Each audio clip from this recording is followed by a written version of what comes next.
We're live. We're live. Now, can you just change the host, highlight my name, and change it back over to me really quickly? You did wonderful. No problem.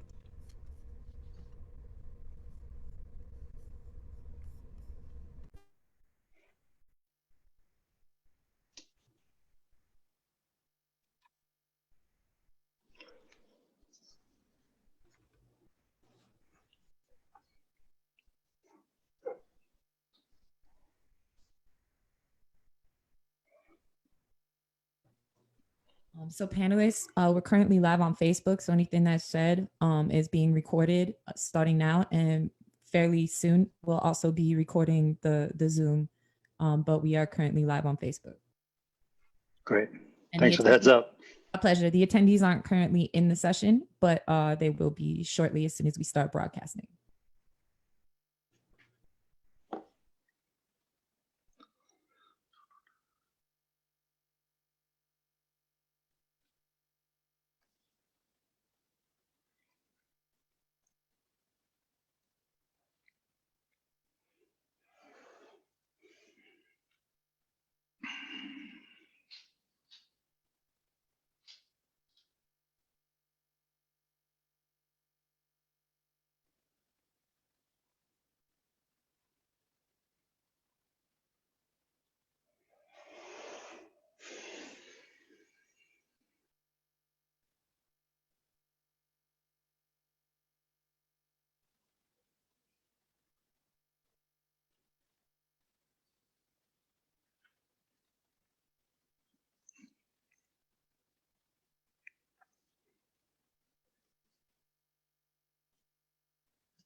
So one second, I'm ironing out a couple things here before we get started. We'll be getting started in about probably about 1 minute and 3 seconds. 1 minute and 3 seconds. 1 minute and 2 seconds now.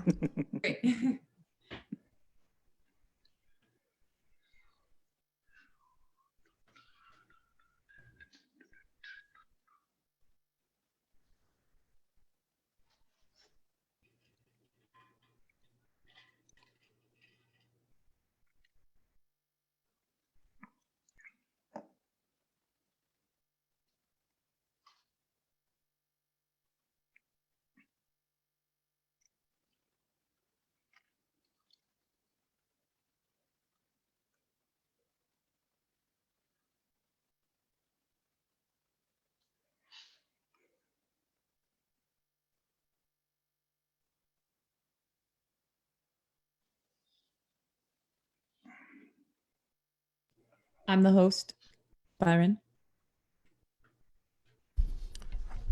Yep. Stand by. Yes. Tell me when it's a go for broadcast. Yeah.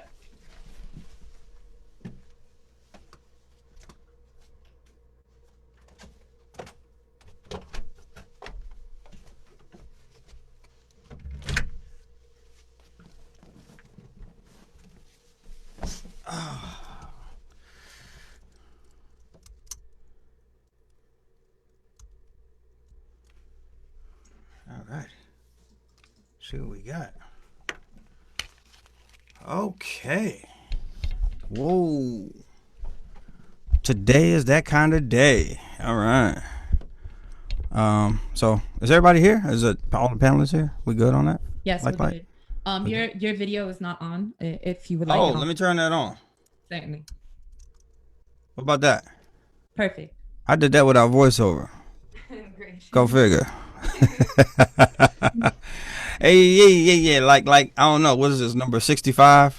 It is. I'm going to broadcast now, starting now. Oh, okay, good. Yeah, let's do that because we gotta wait for Zoom to actually propagate too as well. Hey, thanks Steve, and thanks Kim, and thanks Nola. You bet, man. We'll Steve, can you turn up a little bit? I think you might be a little low. You might Turned up? Oh, I you mean, might it's be just off. I think it might have been you just being cool. Yeah. I've never been accused of that. I'm gonna give Zoom about another 30 seconds to propagate. And let me hear your voice, Kim, real quick, because I know it is.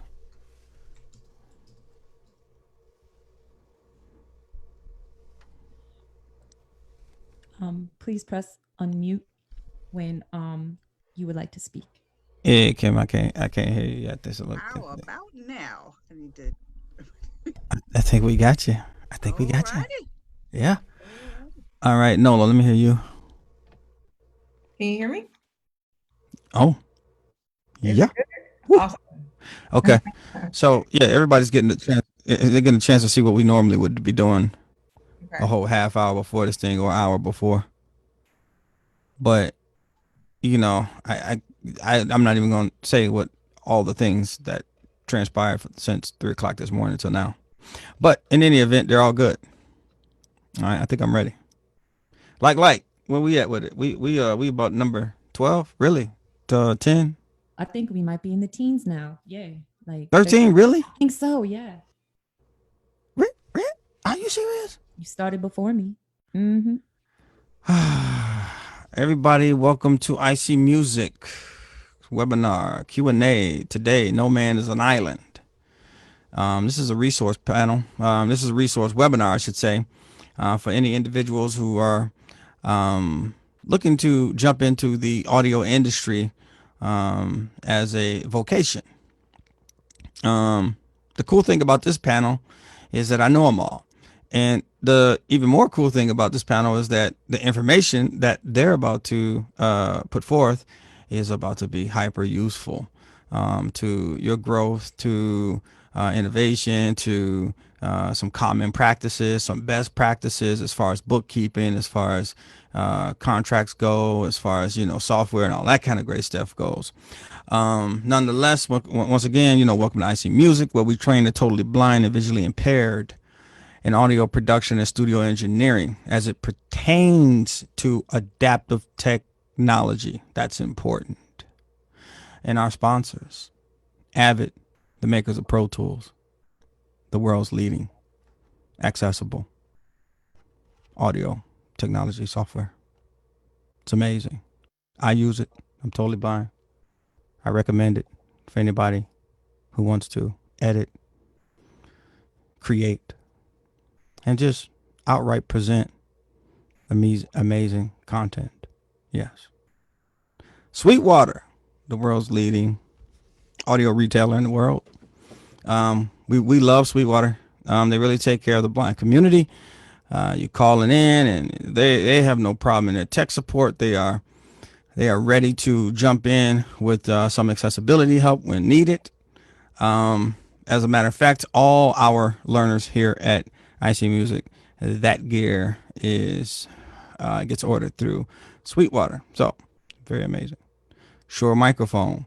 I think that's going to be I'm hoping next week Shure Microphone will be on this webinar. It's going to be really cool. I'm talking into a Shure microphone right now.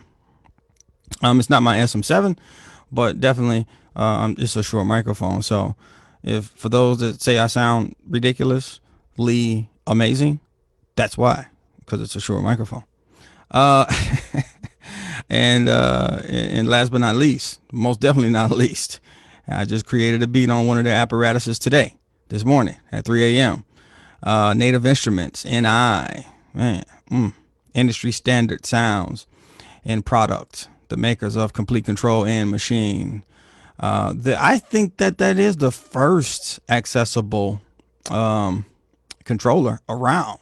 A controller that you can actually touch, a MIDI controller that you can touch, and it reports back to what you're touching and the parameters in which you're touching. So, yeah, and so thank you for those. So getting on with the business here. I had this idea to do this particular webinar because, there's a ton of questions that come across once we're training people who are going into audio as a vocation, right? And what's special about that is that especially nowadays for blind individuals looking to go into this industry, it's a real option because one of the main things is it's not geographically bound anymore. Thank you, technology. And it has caused an uptick in, let's be honest, in the GDP, right? Because now you have more people doing business with more people instead of like just, one company doing business with a lot of people. So, a blind guy or gal can, like we had last week, we had Ashley and Denise and Satana on, and they were all working from home, all of them. And so just take Satana as a perfect example, who is a voice actress. Her work being done in her whisper booth and talking to, Volkswagen, McDonald's, Taco Bell, whomever she's doing voiceover work for, can all be done from home. And she's totally blind. So, go figure. She's making a living, a good living at that. So there's real options. But in that comes responsibilities. And one of the responsibilities is accounting, bookkeeping. Okay. So I just want to welcome one of the best CPAs, one of the smartest women that I know walking the planet right now today, all the way from, I think this place is called Richmond, Virginia. I only lived there 20 years of my life, so I kind of forgot.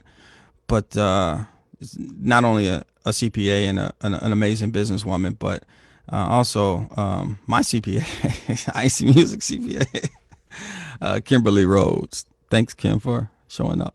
Thank you for having me. Oh man, thank you.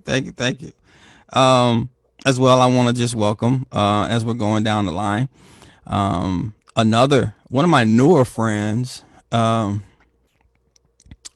just met this gentleman, 2 years ago, I think, 2.5 years ago, through another great buddy of ours, and Will Butler, who says to me, "Hey, look, Byron, you need to meet this guy." And I'm like, "Yeah, what is he doing?" He said, "Hey, this guy is making sure that the blind community can be creative in a lot of different ways." One of the best film composers that I think humanity has to offer, Mr. Stephen Lintness. Thank you, Stephen. Hey, good afternoon. All the way from the northern cold, well, not so cold right now, Minnesota. What part of Minnesota? Downtown Minneapolis. Nice. Yeah, beautiful day. Oh, yeah, ooh, yeah, a lot of activity up there this year, huh? Yeah, Also, which I'm not making light of. I mean, it is, right. It's intense. I'm working on a movie about it right now, actually. That's So amazing. We're gonna jump into it's- that, brother. Oh yeah. Okay, I'll hold off. Yeah, we gonna get you. And then last but not least, another newer friend of mine, young lady who I met her brother first, but I met her in a different capacity than what she's here today for.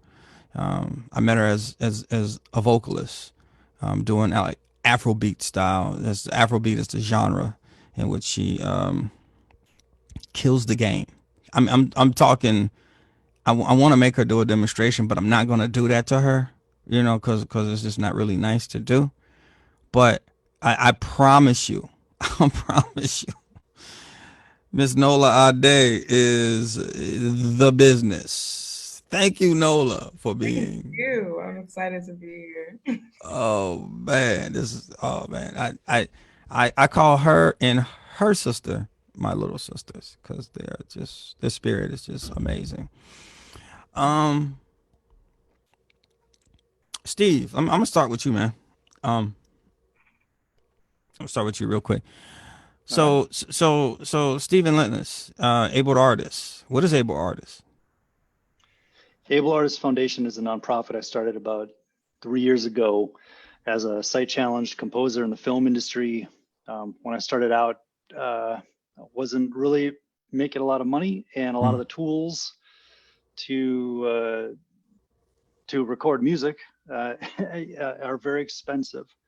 And as somebody with a sight challenge and knowing people who are visually impaired, let alone people with disabilities at all, Yeah.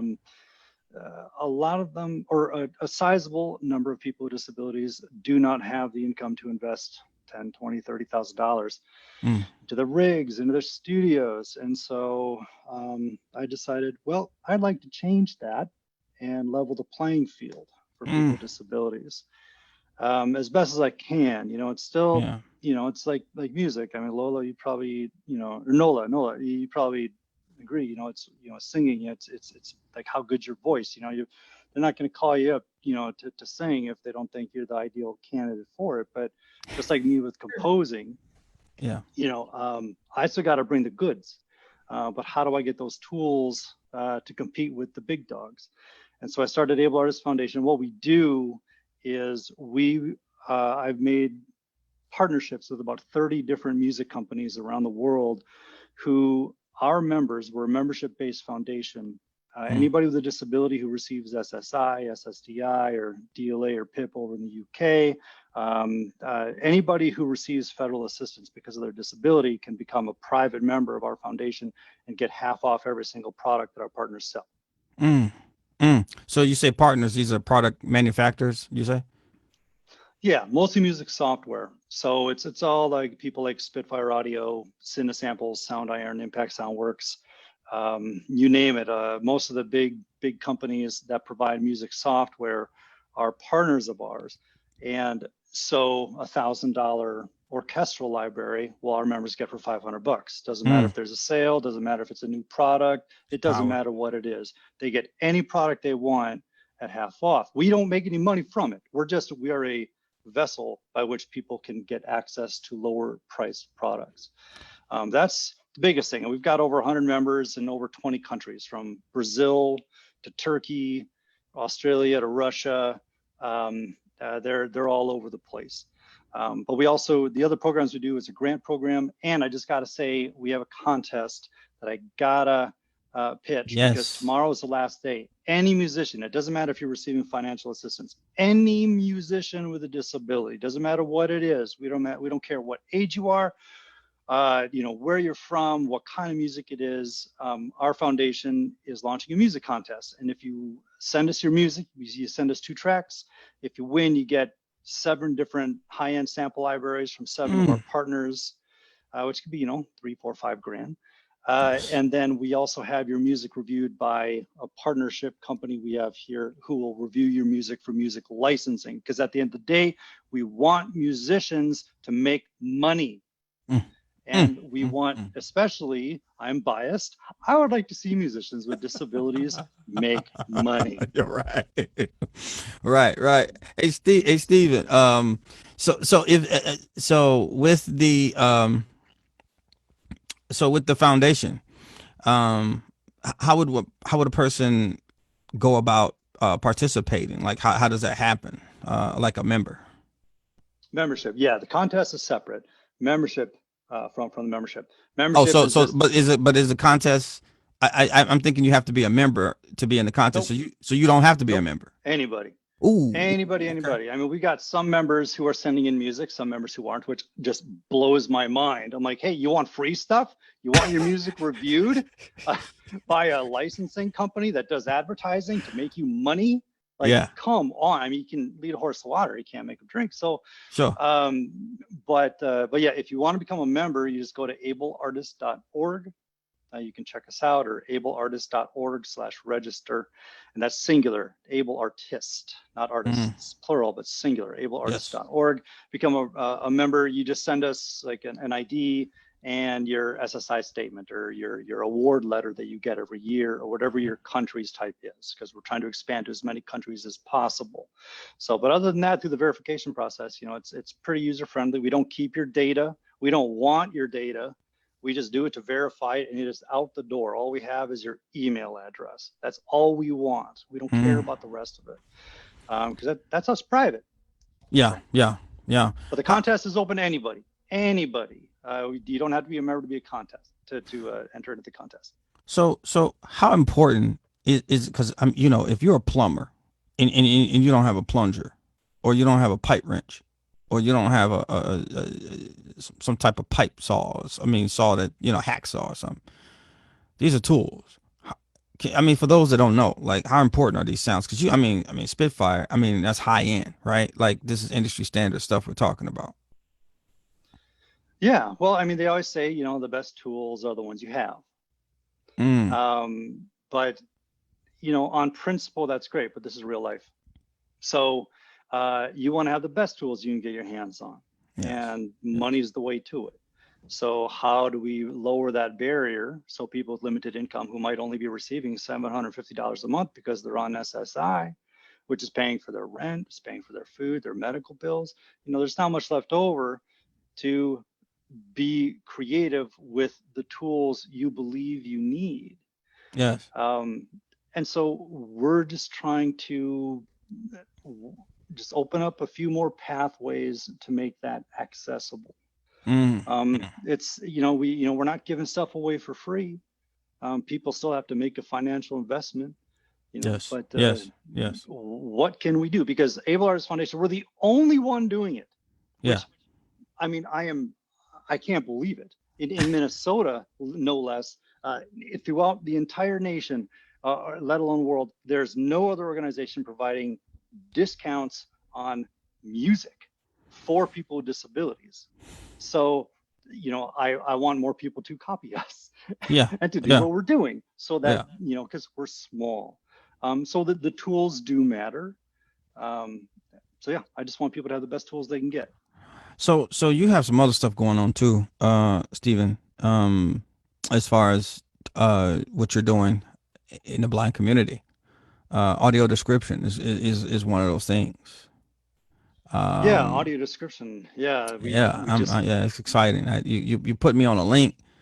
I chased that rabbit hole, and you know, next thing I knew, my feet was, you know, the hole was ankle deep, but I was upside down, was head first in it, you know, and so my feet dangling out the hole. I'm like, I'm just so intrigued, you know, as I looked at Kevin's process and all this kind of stuff, man. It's just, I was like, whoa.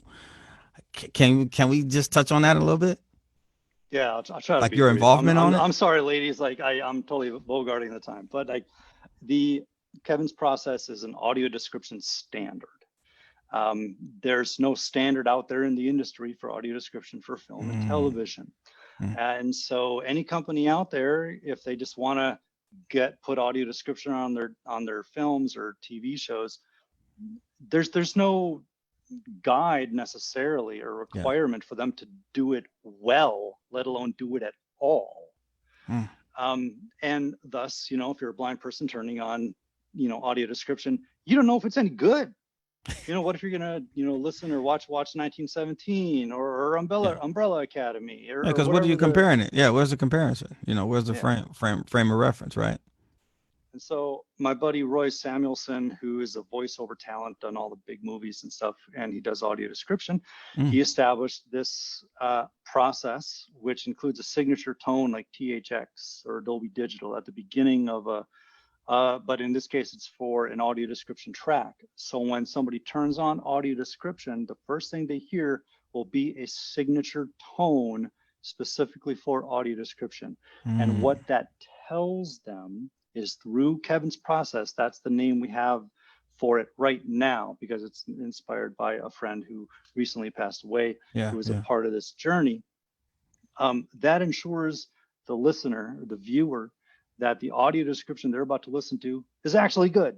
They don't have to wait 5 minutes into it to see, wow, is this really worth my time?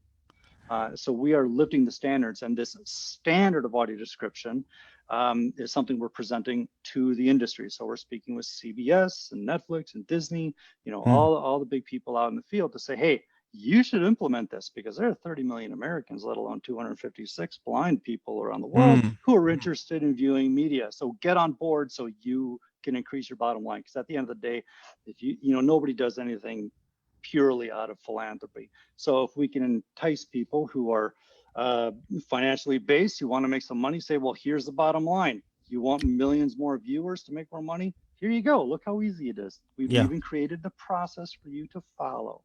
So that's something we just launched at the ACB conference a few weeks ago, and that we are publicly putting out there the night of the Oscars next year. It's funny that you mentioned, you know, bottom line being the indicator and the dictator of you know, accessibility. You know what I mean? Like it's crazy, but there are there's some real data out there spelling out, you know, the positive outcomes on bottom lines. Be My Eyes is one of the companies that provides that data, and what it looks like to partner with, you know, companies like a Be My Eye or companies like yourself, you know, with the Kevin Process stuff, like what that actually does, because it's not just affecting folks who can't see the screen, right? You know, people are making decisions. Customers are making decisions nowadays on who they choose to do business with based on, you know, social choices of these companies and corporations. You know. Yeah, they are. I mean, there's a civic responsibility that is in vogue and has been a little more in vogue over the last decade, which Sure. we hope just Sure. turns into a standard of no duh, like you should be doing this anyway. Absolutely, brother.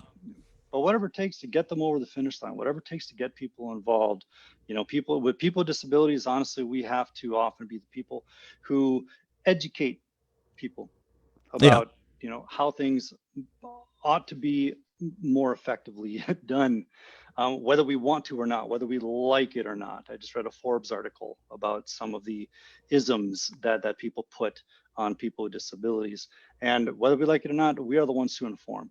Yeah. So, you know, it's if we got to inform the companies, we will. That's wonderful, Do what it man. takes. Appreciate you, brother, for this tireless work that you're putting Thanks, forth man. in the community, man. It's empowering, and that's what this is about. It connected me to you, so I'm It pretty did, pleased right? about it. Yeah. Yeah, it totally connected us, man. You know, I remember when we talk constantly, you know, and I ain't gonna say like every day, but we talk enough to say, hey man, what are you doing? Okay, this what you're doing? Okay, because we're looking at how are we gonna team up? You know, how are we gonna make this thing make sense at the end of the day? Because your goal is our goal. I mean, this is a whole parallel thing, and what's cool about what you're doing is that is we're not doing that. You know, we're not doing anything remotely close to it. But it is in the same family, you know, and so just to really get the blind community into a real position of making some dollars, endanger these folks in their disability, you know, payments and stuff like that. So where, you know, it's like, oh, you know, they got to try to make a decision from being on disability to making this money. And because the money is definitely out there, especially nowadays where a lot of independent work is available, you know. So so it's a real deal, man. And like I said, I appreciate you for it, man. We provide the tools, you provide the education. That's it, It makes man. sense for us to work together in the future, my friend. Absolutely. No lie day. Man, ooh wee. All of these things are super powerful, but you know, people get over into the industry and they start you know, interacting and picking up clients, and now we got this whole issue because this is a creative industry the industry is built on creativity, which is a little weird to me, you know what I'm saying? Because you got to then now try to kind of get into this place of business and law and mesh that into creative. And that is a lot of times a very difficult zone to marry. Do you not agree with that? I do agree. It's a long process sometimes. It's a tedious process. Like, just going into, I guess, a little bit of what I do. I am an intellectual property attorney, Yes. and I've worked in Chicago for about 5 years practicing doing that, like copyrights, trademarks, and contract negotiations, contract drafting, things like that. And yeah, it definitely can be a long process depending on how many moving parts there are. Yeah. Parties, yeah. Yeah. So now you said 5 years. Yep. I'm not gonna put your age out there, but you just had a birthday yesterday. I Happy did. birthday. Thank you. Happy birthday. I would start singing, but I want people to stay. I want people to stay tuned in. You know what I'm saying? So okay. Contract law. Well, contracts. Period. Agreements. All that kind of good stuff. Splits. All that. Oh yeah. Um.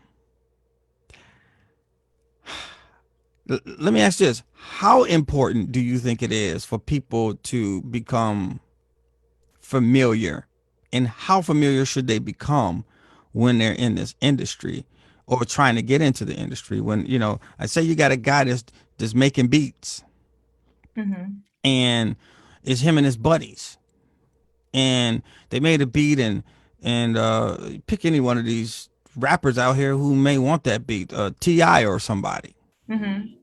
and now the pie needs to be split, Yeah. and now there comes the issue.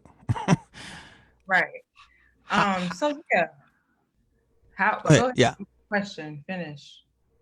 No, that was the question. I have a problem wrapping up. So Okay. Yeah. I mean, yeah, it's super important. Just knowing what you're getting into when you're getting in, because you want to make sure that you get paid all the money that you deserve. That you were intended in the split, right? And the yes. royalty percentage. Sometimes people don't get that money. Sometimes they don't know the ins and outs of the industry in that from that perspective in that specific scenario. Like you have to make sure that you're signed up with the PROs. Either I guess the main ones are ASCAP, BMI, Yep. and CSAC. That's like a special one though. But Okay. yeah, so But yeah, PRO stands for what? What is that? performing RO, Yeah. performance rights Organization. organizations. That's what Yes. I'm thinking. Yeah.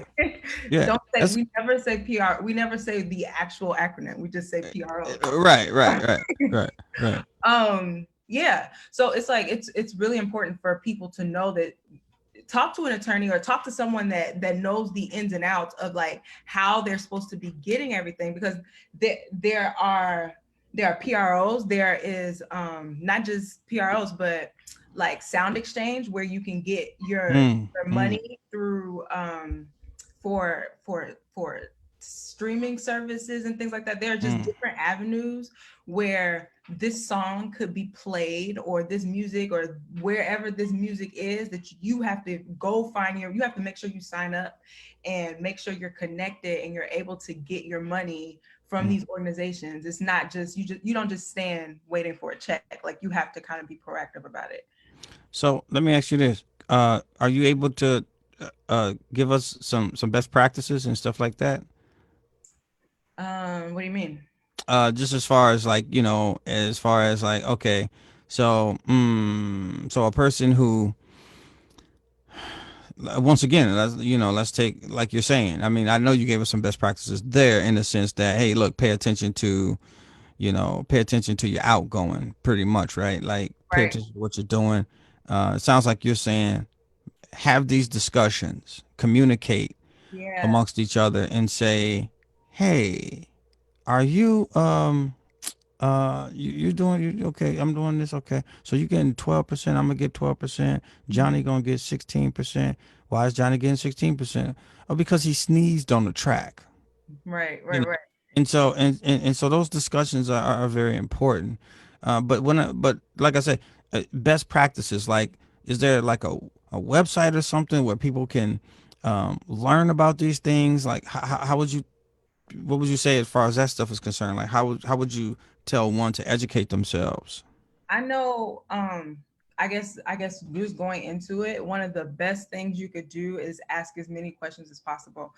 Um, Regardless, there's going to be somebody drafting contracts, right? With Mm, whatever opportunity that you get into, you mm, make sure that you understand what everything means on this piece of paper. Like you said in your example, if Billy is getting 16% and I'm getting 5%, Why is that? And am I okay with that? Just make sure you're able to, I guess, raise concerns, raise questions. That's really important. I feel like a lot of people are kind of afraid of asking questions or just afraid of not understanding certain terminology within these contracts. And it kind of just stops them, just like eventually, oh, they're going to get money, but you have to make sure down the line that there are not going to be any issues that arise just because it was just something that was unclear to you at the signing of the contract. Yeah. Yeah, I would recommend that you just kind of always know what you're getting into. Ask as many questions as possible, and be okay with asking questions, because you're putting your John Hancock, you're signing this. This is something that you're putting your name on. Yeah. So it's something that is really important to just ask questions. Ask a lot of questions. I've actually got a question from that perspective. Yeah. As to when do you know that it's time to go to that next level? Like, we need an attorney. When you're just sitting around in the basement with your friends making beats and you think it's just something that you're having fun. Good point. Nobody's really thinking about, let's talk about our percentages or what I really bring to this group. Those conversations typically don't happen until there's been an offer, and then it becomes contentious because they know money's on the line. So is there a way before you're really financially able, or at that point that somebody's ready to purchase your product, to have a conversation or document a conversation with your friends for what would happen at the next level? Yeah, I would say, so do your best. You could do your best to negotiate on your own, but if you get to the point where you don't understand something on the contract, and the other party that you're getting into this relationship with is not really being helpful in explaining it to you, or you just or there is just some type of disagreement in general, then you call an attorney, because then that person can step in as a third party that has nothing to do with the actual contract, and can step So you're in. saying try to work through the agreement yourself first. Yeah. I mean, it's all amongst your better. crew, I think. Yeah, if you can do it. I mean, it's really about reading, and sometimes contracts are really dense, and that is kind of what makes people want to get an attorney, because sometimes though the language in the language in the contract could be confusing. Yeah, it's a little scary. Yeah. But if you can honestly read it yourself and know what everything means and understand it, honestly, a contract is just a meeting of the minds. It's just a meeting of two parties, right? And if you're able to understand something and go into the contract knowing what you're getting yourself into, both parties, and you're okay with that, yeah, by all means, I do recommend an attorney always, just in case you're missing something. But for the most part, it's really about reading like pretty intently, like just but when is it good to even do that? Like to have that discussion, like what Kim is, I think that's what she's getting at, is like when, like, because if we're just jamming in the basement, when do we say? Do we say it before we start jamming? Do we say it after we come up with something that we think is the most amazing creation in the world, or do we say it once it's recorded? When do we? It depends. It's always recommended that that after a song, like right after the song, like the split, like for example, in a song situation, the split sheets are split, right? You don't necessarily need an attorney for that specific situation. You just have to make sure that everybody agrees on the percentages that way, and then you can call an attorney in if you want that to be drafted, to be drafted in a formal contract. Yeah. I guess another specific example, let's say you're just negotiating with just another party on a contract that you're trying to get into, maybe a label or something. If I would just say calling an attorney, honestly, I would recommend calling an attorney at the beginning, especially if it's something especially if it's new waters that you've never experience, because sometimes there are like some practices that you may not know, just depending on what the actual contract or what it is that you're getting into. There may be something that you don't know, that might be something easier that will help get you a better deal or something in the long run. But it's just something that you just kind of won't know unless you either talk to an attorney or talk to somebody that's been in that field, right? So not just any attorney, because any attorney will just read a contract for you and just tell you. Well, since we have a lot more, little Ray Rays and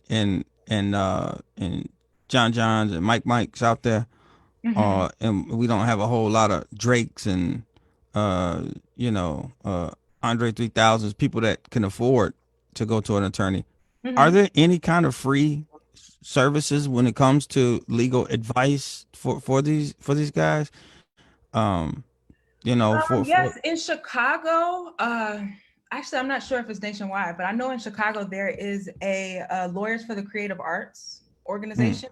They do a lot of pro bono work for artists or people in the creative sector of things. I know I've done some work with them early on when I was just starting out. I would help to volunteer and stuff. But so they're a really good organization. And they I feel like they do a great job with setting up companies. And I've known some of their clients that have set up companies or gotten trademarks by them, copyrights, things like that. They definitely help for free, pro bono. Other than that,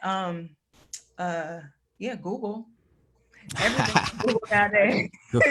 Google lawyer. And actually, I have a couple things to add too about the value and importance of having an entertainment attorney.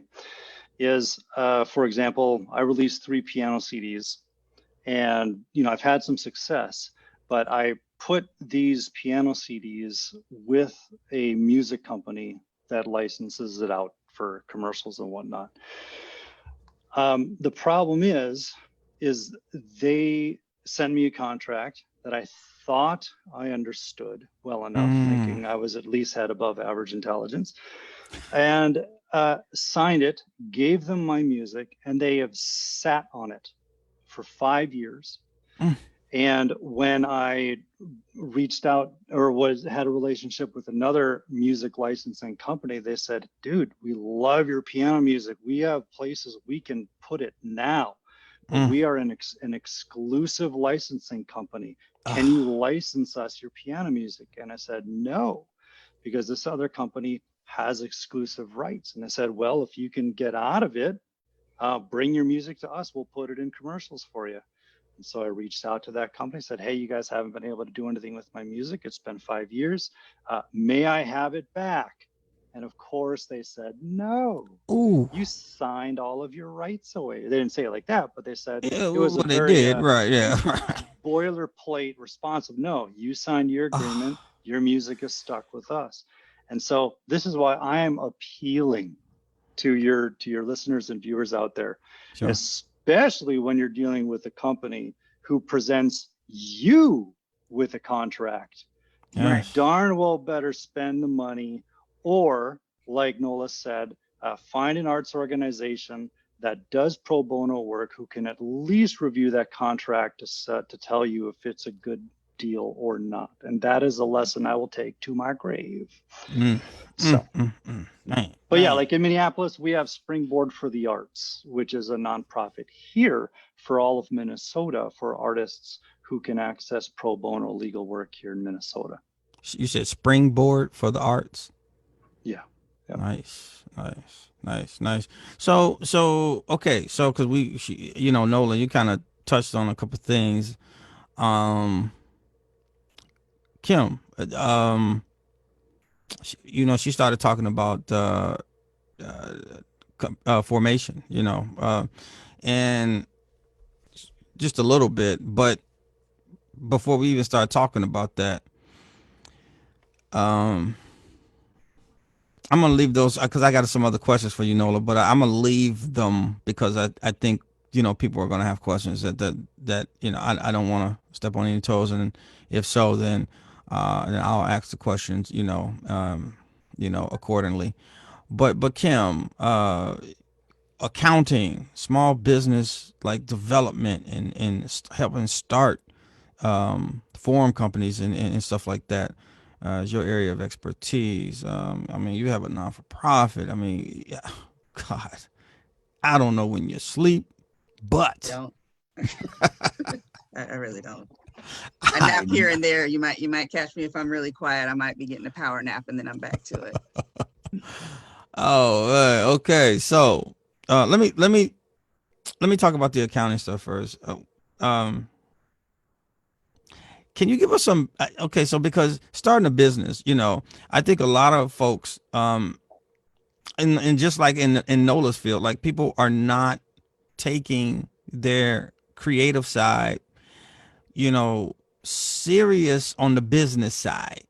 It gets, for some folks, it either gets scary or you feel like it's a challenge to your creativity when you begin to talk about monetizing your gifts and the creative, brilliant pieces that are put forth. But the true reality is, like Stephen said, you've got to make a dollar, because this is a more than viable way to make a living, and even more so than make a living, perhaps go on to the level of living comfortably, to even past that, to living very comfortably, doing something that you love, creating things that you love.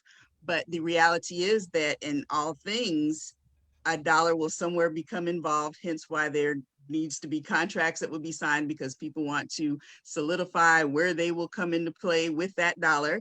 And so when you're dealing with all of these things, we're looking for ways to make sure that you're not being taken advantage of, and you feel that what you should have, that is your fair share of what you've created, that you're seeing that. And so from the financial side, there's always got to be a way to figure out where the money is coming from and where the money has gone. Yes. So in those, and from those strains is where we start talking about when it's time to create a company versus just working for yourself. There are formations known as sole proprietorships, single member LLCs, S corporations, and C corporations. Okay. Anyone, just you're doing for yourself, you can just be a sole proprietorship that you work under your name and your social security number. Now, when you're doing that, because let me pull back for a second. When you find somebody who thinks that you have a wonderful product and they want to pay you for it, because their ducks in a row, they know they have to account for paying you for it. So there's this lovely little document that you're familiar with called a 1099. Anything $600 or more that makes a movement into somebody's hand for a service, you will receive from that company, if they're doing what they're supposed to, a person, a 1099, which reports that they have paid you revenue that you now have to report when you do your taxes. And they have that expense that they can report to reduce their taxable income. This is in your fiscal year or the calendar year? Well, that's really your choice. If you have set up a business and you recognize your fiscal year as being, let's say, you're busier in March, so you want your year to begin March 1st and end on February 28th, you would report that income that comes in during that time period, as well as the expenses, and keeping track of those expenses that are associated with making that money. That's another big place that people miss. Understanding as a small business what all you can claim to offset your income, because somebody has sent you a 1099 for $8,000 doesn't automatically mean you just pay taxes on $8,000. Exactly. It's your money that you made minus the money you had to spend to make that money. So let's say outside of the era of COVID that you had to travel to be in a studio with somebody in particular, or you had software you had to purchase to work on this particular piece that this person is buying. you bought lunch for all of your studio musicians that day so that everybody could work through lunch. Those are all expenses that should bring down how much of that $8,000 is taxable. Right. So, Right. but a lot of folks figure, well, I was just eating. Why is that? Or I would have bought that anyway, not understanding what things truly count as expenses. You're working out of your home. We Yeah. have what are called home-based business. I was about to ask you about like, so for individuals, I get, I get that for people who have brick and mortars and stuff like that, but we're dealing with like folks who are mixing right out their bedroom, right? Mhm, So a home-based business, right? So mhm. how does that work in that regard? Like, what kind of write-offs is available and all that kind of stuff? Sure. So if you're working out of your home, there is actually a percentage. There's a calculation that the IRS has within their um, documentation in the Internal Revenue Code that tells you how much of the expenses that you pay at home that you can use a percentage of those as your business expenses. And it's really based upon the size of your home and how Yep. much of it that you're using for your business. And then they come up Mm. with a percentage calculation. So let's say that once okay, my setup is in my bedroom. My bedroom is this number of square feet. You get to add in a bathroom. You add that in square feet. You get to add in your kitchen. You have to add in whatever hallway if somebody were to come and work with you, which I don't know how many people you're bringing into your bedroom, but whoever comes over to work with you, Depends on what kind that, of job you got. yeah, I mean, the kind of business you're running. Right, I'm right, about to right. say, yeah, well, there we go. But when you take all of those square footages added together and then divide it by the total square footage of your home, Yeah. that percentage you get, that's the percentage that you can use of your light bill, of your rent, of the insurance Mm, you pay, of your internet. mm. That now those are qualified as small business expenses to offset whatever income you've made from that business. Um, that's powerful. Um, so let me ask this then. Mhm. Um, so you can do this as a sole proprietor. You can do this as a C corp. You could do this as a LLC. True, not. Yeah, with the sole proprietor and for a single member LLC, these things actually appear on your personal tax return on what's called a Schedule C. Mm. So you fill out your regular 1040, then there's another page that's actually called the Schedule C where you would report the money that you made, and then you would be able to report all of the expenses that you had to incur to make that money. You know, you said something that was I wanted to jump back on a little bit. Sure. You're like, hey, if your busier time of the 12 months is in March, then you may want to start your fiscal at March 1st. Mhm. Why do you say that? Well, for some folks, depending on where if your funding is strictly coming from the money that you make in producing your different pieces, then you want it included here. But let's say you have to seek outside funding and you want to be able to show they ask for 3 months, 6 months, or 12 months of seeing what you've made and how you're making it. Mm, You may want to have that stronger foot forward that we have this amount here. mm, um, Pros and cons to it, because if you start your fiscal year March 1st and end it February 28th, you now have a tax return that's due at a different time, because businesses' tax returns are due 3 months on the 15th day following the close of your fiscal year, okay. Okay.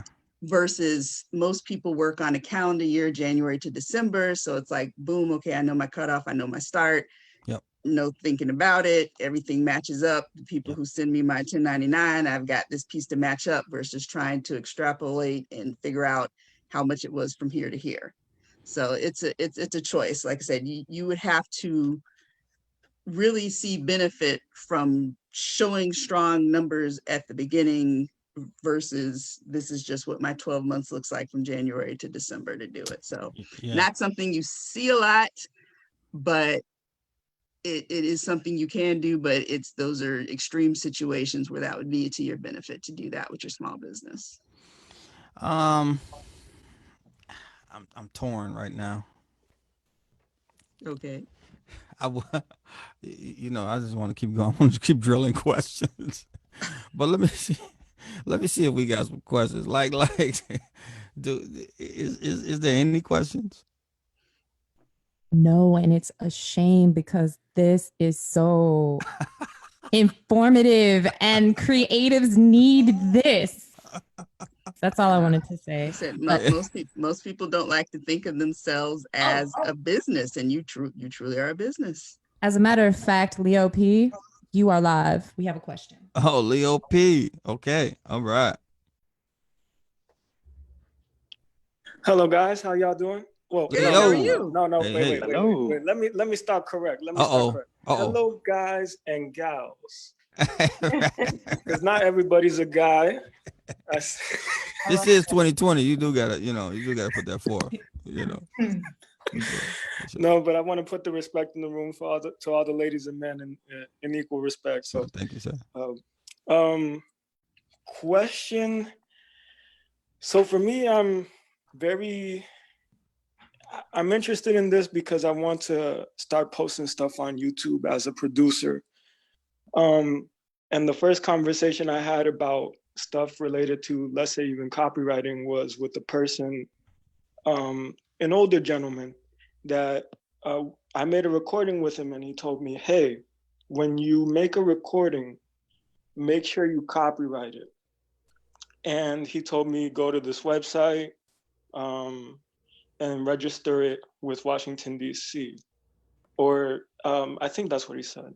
But I guess my question is, if you're posting stuff on YouTube and you want to have ownership, have rights to it, I guess until, or I don't know, I guess what are the ways of protecting yourself to making sure that this is yours to keep and that you're not gonna find your song on DJ Johnny's MP3s from 2009 or something like that. Like, how could I go about posting stuff on YouTube and feeling secure about where I'm, how it's being marketed and how stuff like that? Okay. Hello? Yeah. Okay. So for YouTube specifically, well, first of all, whoever told you about copywriting it first, that's the most important thing. That's the most important thing, to be able to claim ownership of it, first of all. So I know music, they don't, I don't believe they allow you to even distribute music. Like if you go through any of the sites like Baby or anything like that, unless you already own it, unless you own the masters of it, unless it's yours. So outright, that's the most important thing. Just copyright.gov is the site. It'll give you all the information that you need to be able to copyright a song or copyright a body of work. So Leo, you're in the States, right? Yes, sir. Okay, so yeah, copyright.gov, you say? Okay. Yeah, copyright.gov. Okay. And if it does turn out on DJ Johnny's MP3, as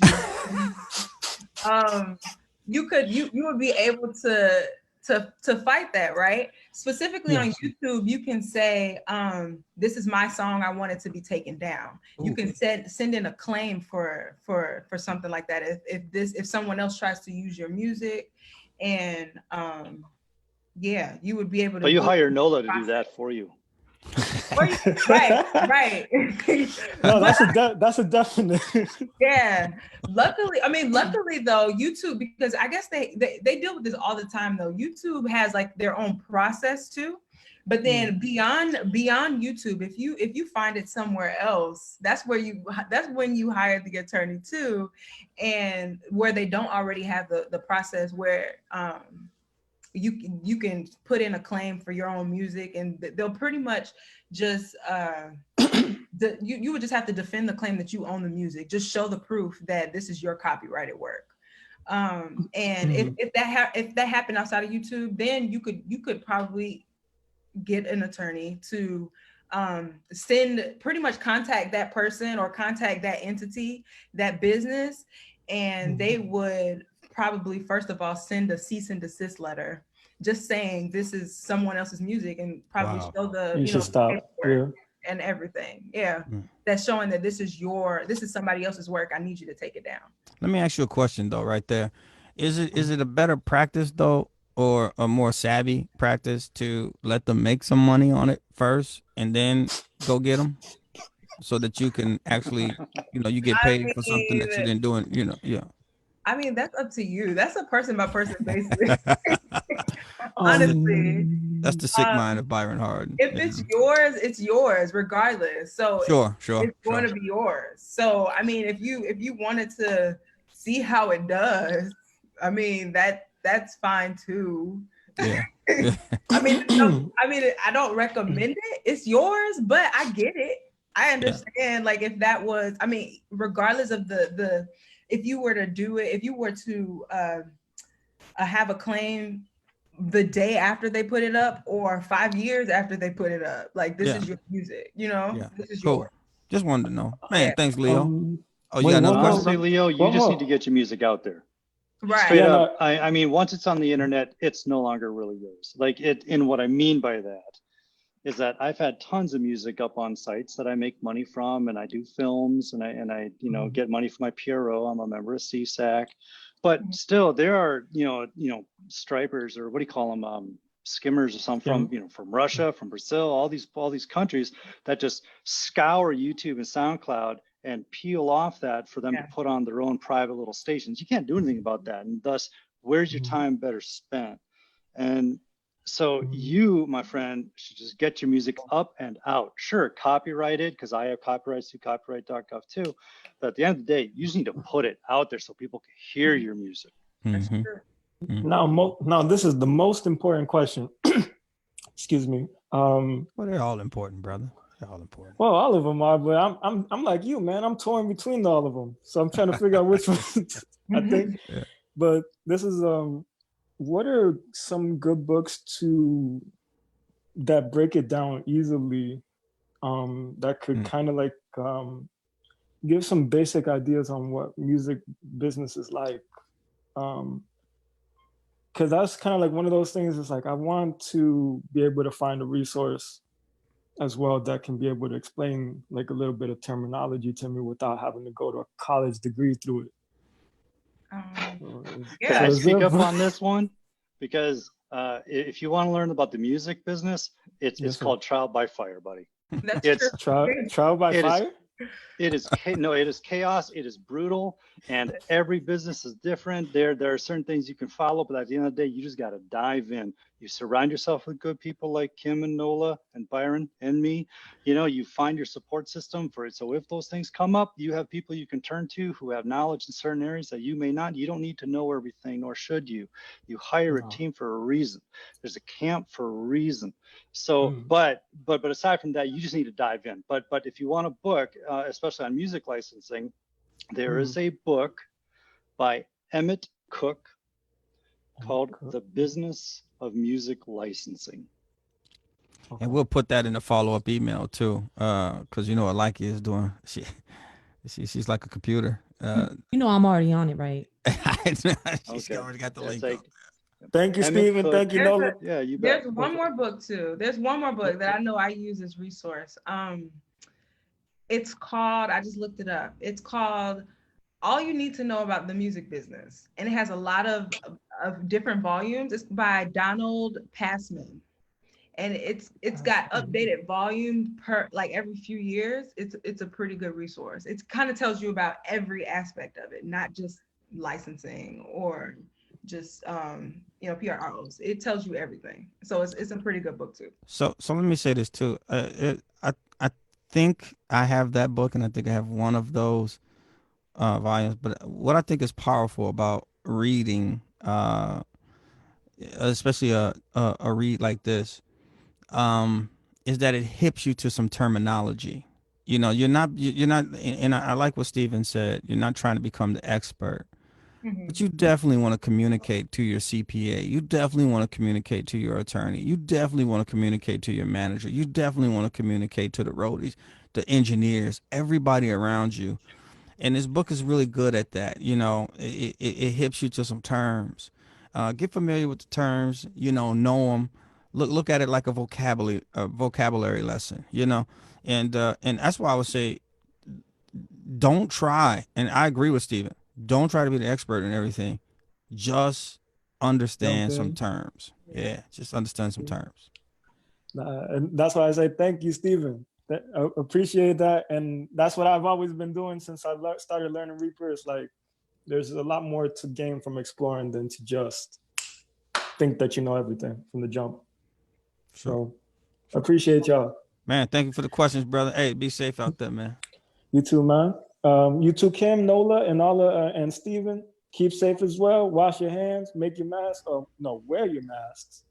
Make them Don't too, make them. if you can. Yeah. Well, you can. Yeah. Make some money out of it too. Thank you. That's right. That's right. Hey, Kim. Let me ask this, Kim, because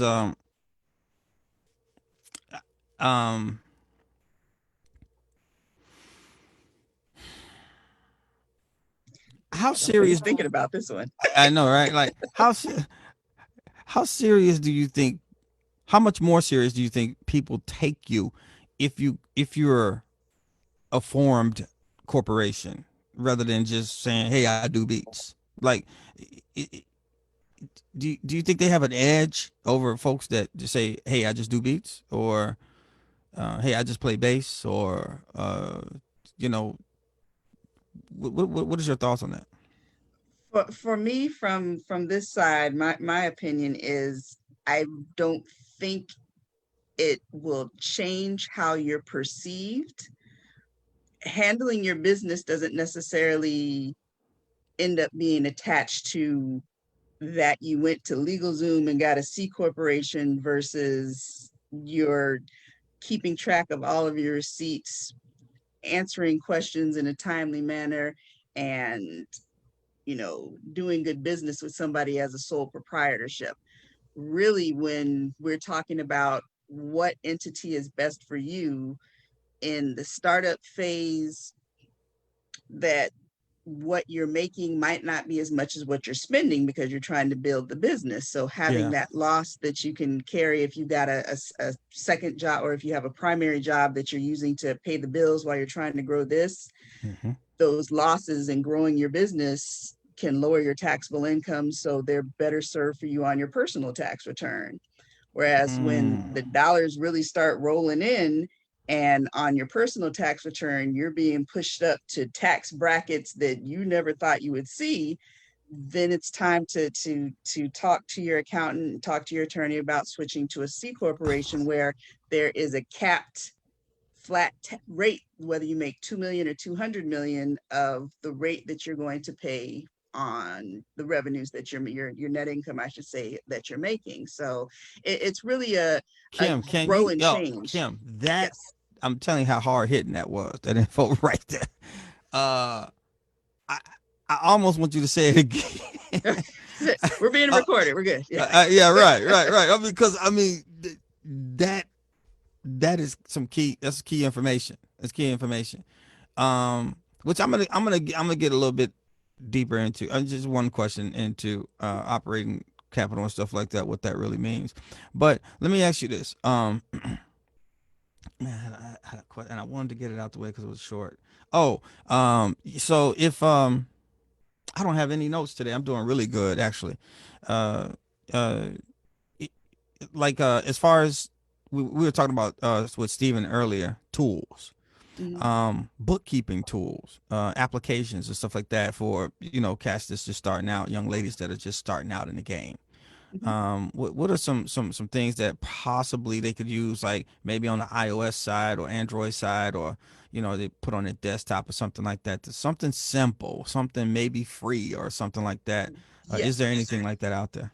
There are a multitude of those that are out there now, and there are quite a few that are accessible. And that is one of the great things about living in 2020. We are gone from the days of the great big green bar ledger book where you would write one number up in the corner and then you would just on your piece of paper, record what happens under that. You can have something as basic as an Excel spreadsheet, or you can take the time, and they have apps on the iOS as well as the Android platform that will track what's happening in the bank account to put it into the category of, okay, this is meals, this was travel because I bought gas while I was traveling to some different gigs, to I went out and bought a new piece of equipment for the studio and this needs to be depreciated versus this was a small piece of equipment, so I just expense it.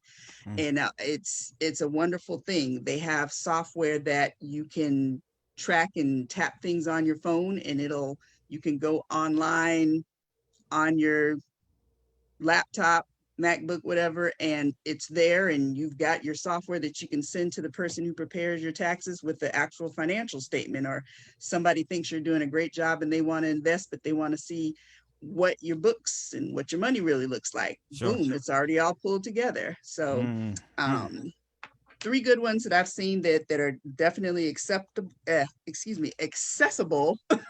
Yeah.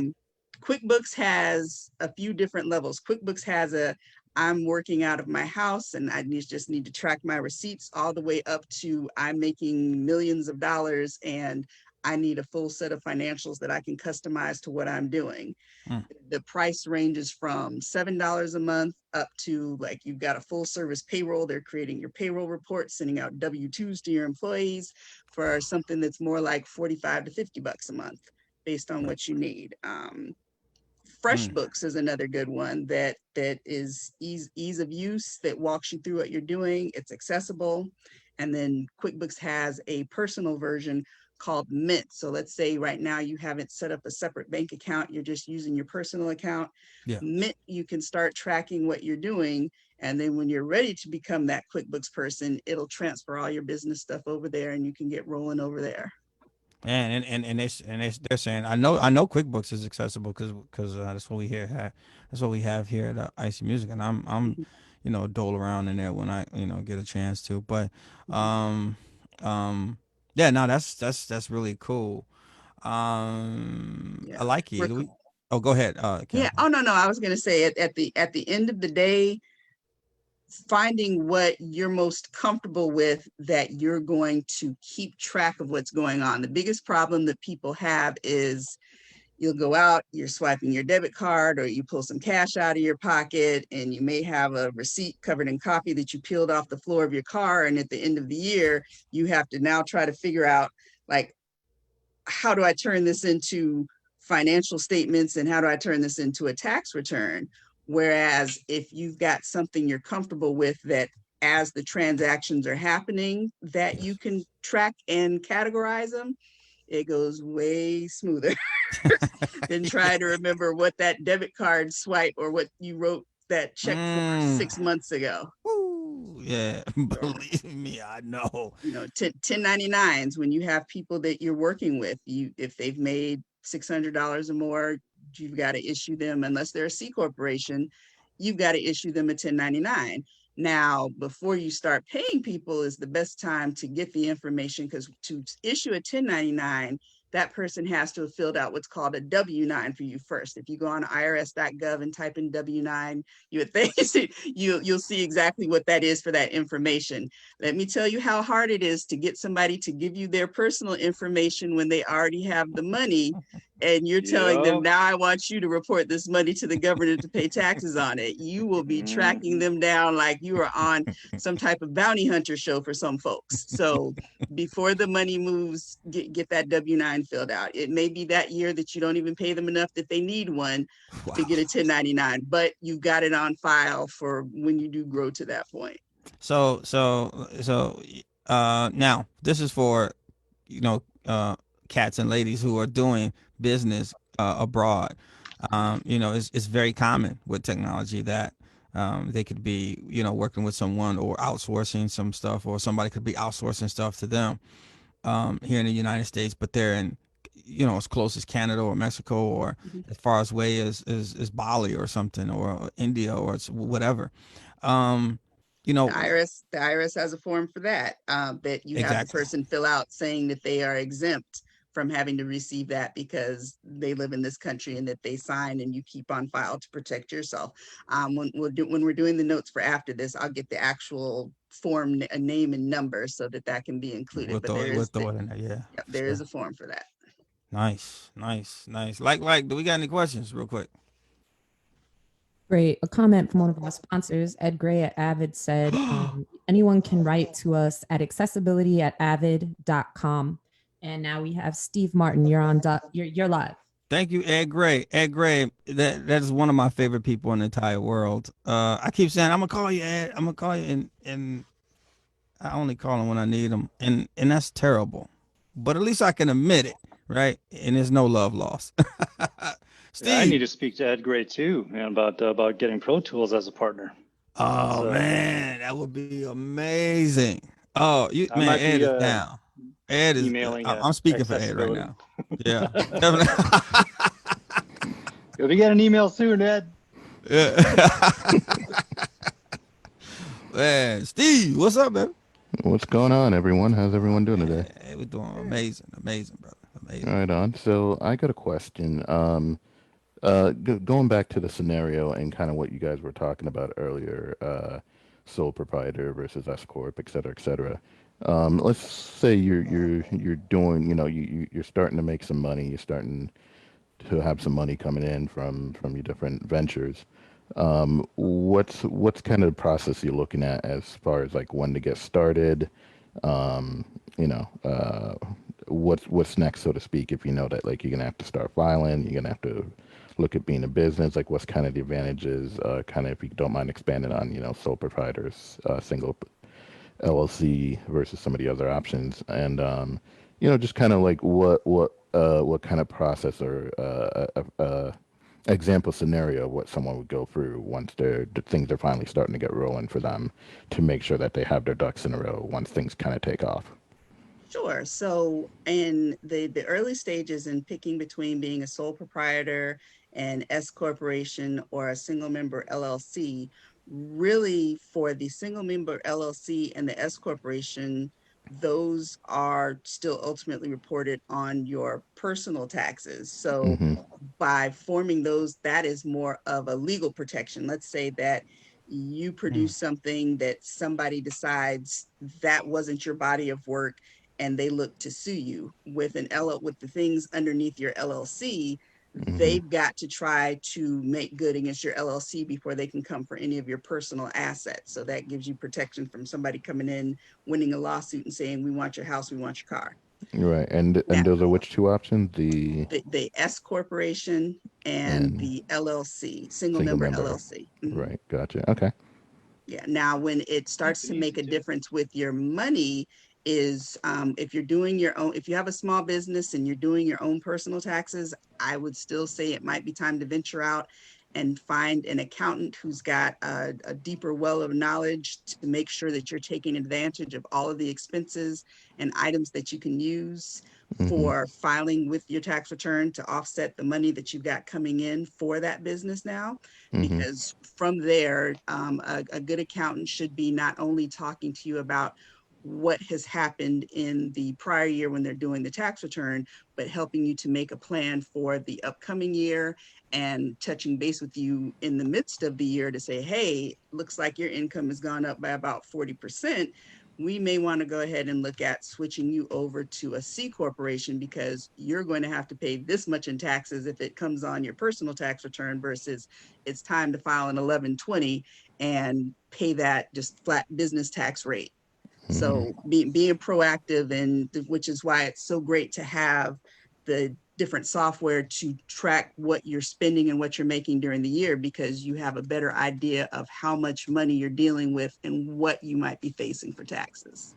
Right on. So the first three, sole proprietor, S corp, and single member LLC, that's still part of your personal taxes. Correct. And then everything after that is kind of where you kind of have a separate.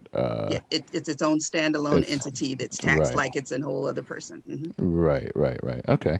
And so you're saying that. I guess my next question along those lines are you looking at, like you said, how do you figure out, I guess, you were talking earlier about your fiscal year and, setting it from, like say, for example, March 1st to February 28th. Is there a process for reporting throughout the year, or do you just report then at the end of your fiscal year? You got, like you said, 3 months, day 15, 3 months after whatever your fiscal year ends.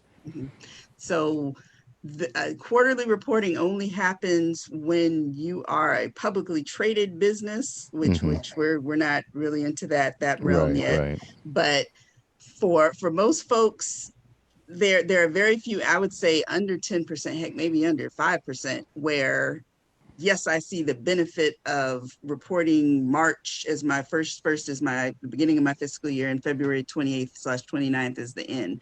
For the majority of people, starting with a January through December, just because a lot of the vendors and customers that you might be working with, the majority of people They're are doing on a things that calendar way. year. Yeah.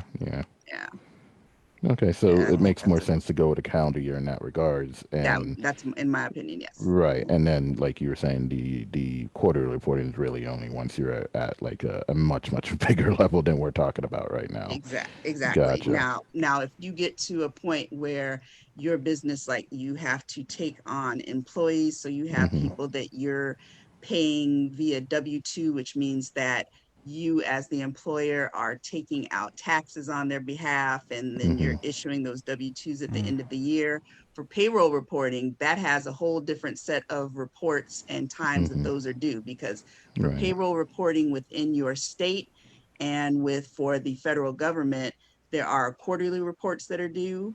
And depending on how big your payroll gets, how often you have to send those taxes in, because for some, if you're doing, I think it's over 6,000 or 7,000. I need to check because they do change it a little bit each year. But if you're over a certain dollar figure per payroll, you have to, though the report is only due quarterly, the taxes that you withhold out of that payroll have to go in no more than 3 days after you've paid out your payroll.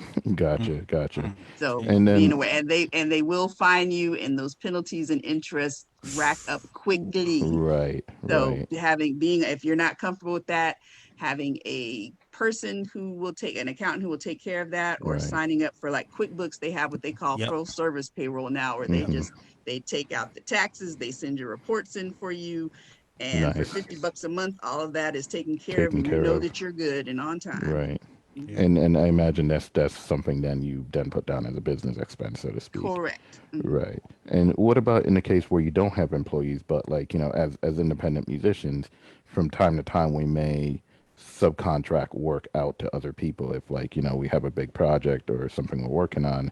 Do you just put that down as an expense that you paid out then, as opposed to, because that's not like an ongoing employee situation? Yes. Now, if you have somebody that you know that for that 12-month period, you're going to pay them $600 or more, they actually receive a 1099. So you would, like I said, it's safer just to on file at the beginning when you start working with them, to have them fill out a W-9. And then at the end of the year, when you total up everything you've paid them, if it's $600 or more, you shoot out that 1099. If it's $500, $400, then yep, that's just an expense for the studio musician. Gotcha. And one last question for you. You mentioned earlier something about deferring versus expensing. Do you mind just kind of explaining what deferring means, or depreciating? I'm sorry. That's what you said. Sure. So there are different pieces of equipment. Like if you buy an entirely new mixing board that's $4,000 or $5,000 versus I went out and got a new mic for $200. We usually, for most companies, the IRS will let you recognize and create your own dollar figure threshold for this is just an expense, and it's going to go under supplies when I'm doing my financial statement, or this large piece of equipment, I'm going to take depreciation expense, which means over the life of the piece of equipment, you take a depreciation expense for each year that you own it versus taking the entire expense at once, which is actually something else you can do, but we don't have to get into Section 179 and all that other stuff right now. But you've got a couple of different, I'm like, before we start going super deep and I start drawing T accounts, but yeah, there are. I was about to say, is this a Contra account? I was about to ask that question. Okay, he's throwing some lingo around. You've been listening. Thank you. That means you've been listening when I talk. Yes. But it's been quite informative so far. So but yeah. I really appreciate it. Sure.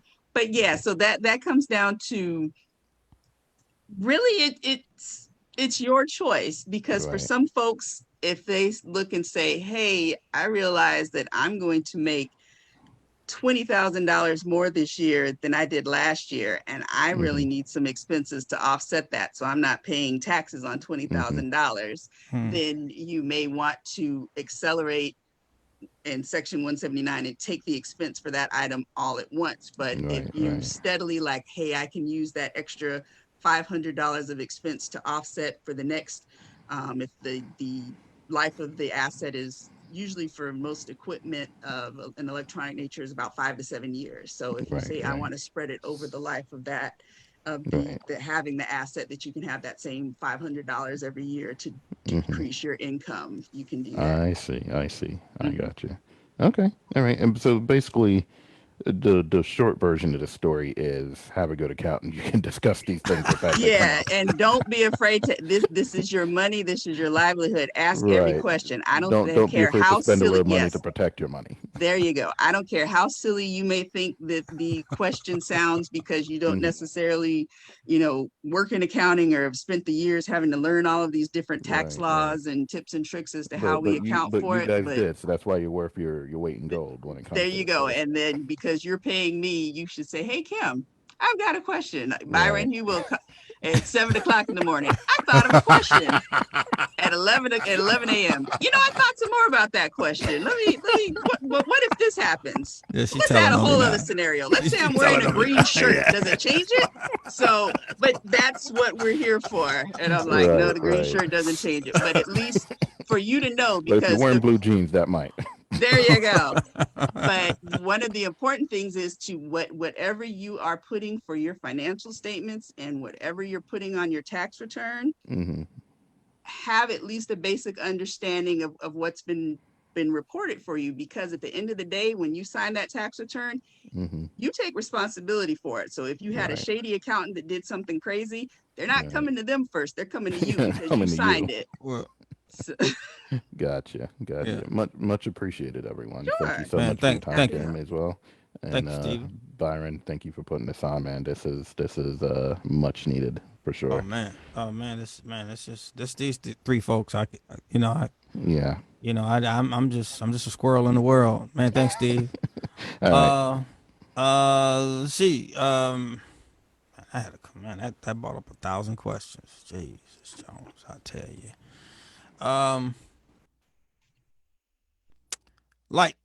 Do we got any more? We got any more questions? We don't have any more questions currently. I also want to encourage, if anyone asked a question before and they would like to ask another question, to ask again. I have a question. Okay. For Miss Rhodes, can you please say your information, like where we can find you or attendees can find you if they need your assistance? Sure. For everyone, we're going to ask everyone as well, but I just don't have yours, and I think that what you're offering is very important, that people will need it. Not a problem. My partner and I started our own firm, Rhodes and O'Neill Accounting and Consulting, about 15 years ago. I will leave you my email and phone number information. We're currently having our website rebuilt, as the needs and the folks who are looking to reach out for us has changed dramatically in the last 6 months. so I will have my web person is working fervently right now, because thus far, for what I do, I had been more of a word of mouth and advertising, and just from, I guess, the blessing and saying the type of work we do, in the 15 years we've been doing this, we've grown to actually preparing about 500 tax returns every season. And we work with about 10 different businesses that aggregated together gross about 9.2 million a year. So yeah, we stay busy, but I love being able to help the person that's got the dollar and a dream, because that's really what got us here. Is I started off working in public accounting for one of, at what the time was the Big Six. I was an auditor for Deloitte and Touche, and there were tons of people these big companies that were getting our service, but these small moms and pops that needed that good foundation to get their great ideas going, but didn't necessarily have an idea about the business side, weren't receiving that type of info. So that's really what got us going. And I love keeping my base there. So any questions I can answer or help direct somebody to somebody in their area, I am here for it. So yeah, I'll make sure that my email and phone number information are available. This is gonna come to Stephen this question. Stephen, because you've been touching on this a little bit, which is the music side. We've been talking about, able artists. We've been talking about um, audio description. But I mean, you're a player, right? I mean, you play keys or piano. I mean, I'm trying to be cool with my lingo. If you didn't already know, what kind of stuff do you have out there? Like, I mean, how much work do you have? Piano CDs. What else is going on? Well, before the pandemic, I was getting into producing films because composing. My day job is as a film composer, writing music for short films, documentaries, feature films. But as a composer writing music, you're at the back of the bus, man. Like you are like the last person they hire when they're doing a film. And I advocate for, in Hollywood, I advocate for hiring people with disabilities. Well, it's hard to wave your hand in the air and say, hey, what about the musicians way in the corner of the gym? Like, hello. And composers don't necessarily get paid as much as others. And so I thought, well, what can I do to advocate for hiring people with disabilities and make more money? And that's, well, producers get paid more and make the decisions of who they hire. And first lesson to people listening out there, don't ever ask for permission to do something. Just do it. If you want to direct something, you don't have to ask anybody to do it. If you want to make music, you don't have to ask anybody to do it. And so I just did it. And I thought of a business plan for a documentary that I was going to do the music for. And I said, but no, I don't want to just do the music. I want to help produce it. I'd never produced anything. I'd been an assistant here and there, but I'd never produced a film. So I made a business plan, brought up the budget, and they said, great, sweet, job's yours. And it can be that easy. But even though it was really hard, because you did hours and hours and hours of work making the business plan and teasing it out, who's your line producer, who's going to be your accountant, who's your entertainment attorney, who's going to take care of those contracts and getting those W-9s that you need. And so I was actually producing 3 different films before COVID hit. And so I'm not producing films right now, or at least we are in planning stages for when we can go back out. Funny enough, I've fallen back to composing. And there's plenty of work for composing going on because there's a glut of film and TV and stuff out there that's still being made, that still gets to be made. And as we all know, May 25th, we had a jerk of 4 police officers murder George Floyd, not 2 miles from my place. And so my film partner, who we did Beneath the Ink, which was a documentary that we got nominated for an Emmy for last year, he lives in that neighborhood. And so what does a good filmmaker do? He pulls out his camera and he walks the streets. And so for 10 days and nights, my buddy walked through and talked to protesters and talked to different people. Wow. And so we have been making this film, about George Floyd, about what's going on in his neighborhood, getting different opinions, and we have a few composers on it. And so that's what I'm doing right now. Aside from running the foundation, running the contest, doing the audio description stuff, we are working on a film that hopefully can shed some light, some different opinions of this neighborhood in South Minneapolis about what happened. And that's taking up a lot of emotional energy because as a white guy, I don't. Oh, you white? You white, Stephen? I didn't even know. but like, as a white guy, like, I don't understand the fear that goes on for segments of our population. But my buddy Alzi, who's my writing partner, he does. Right. He's a brother. He lives in Phoenix, and he tells me these stories. And so it's quite a thing to be somebody with a disability. But I guess I'm kind of editorializing a little bit. But Well, you know, as somebody with a disability, I've never had to fear authority. And so you think about, you that's know, powerful. being BIPOC with a disability, that's an extra amount of pressure. And so I'm trying to listen as much as I can in helping to tell a story that could hopefully shed more light on what's going on here in Minneapolis and around the world. So that's, okay, I'll stop there. I mean, man, yeah, because you about to draw me down in a whole nother webinar. But when did you guys know that the consideration of a business plan was necessary? Like in the For the process film? for the film, yeah, absolutely. Like Oh, when did that be? Like when did you say, "Hey, we need to do a business plan"? well, there are some filmmakers I have handshake deals with. Like this guy I'm working with right now, Yeah, honestly, we have worked on enough stuff together that it's a handshake deal. I know I'll get paid. I know that when we sell it and it goes to festivals, we sell it to, you know, HBO or whoever, you know, I'll be taken care of, and I'll hire my entertainment attorney to review the contract. right. But then there are other films that, oh yeah, you don't know who you're involved with. So you make those contracts and you decide who's getting paid what right off the bat. And it is not unkind to ask those questions of your friends, because at the end of the day, you're looking out for yourself and you're looking out for them. Yeah.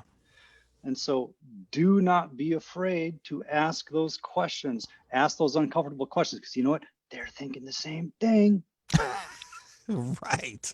So Right. take the lead, be the leader. Say, hey, Yeah. let's just knock this stuff out right now. Who gets what percentage? Who's a producer percentage? Who does what role? What's the price? Let's get this out of the way so we can get to the business of making music and making films. You know, at the end of the day, you're doing it for them. You could always tell yourself that too. So Kim, Kim, so in business, small business development, is it true that the business plans of today look nothing like the business plan of yesteryear? They've shortened up. They've been a little bit more to the point. Um, have you noticed that at all? Do people even come to you and say, "Hey, can you review this plan? What do you think?"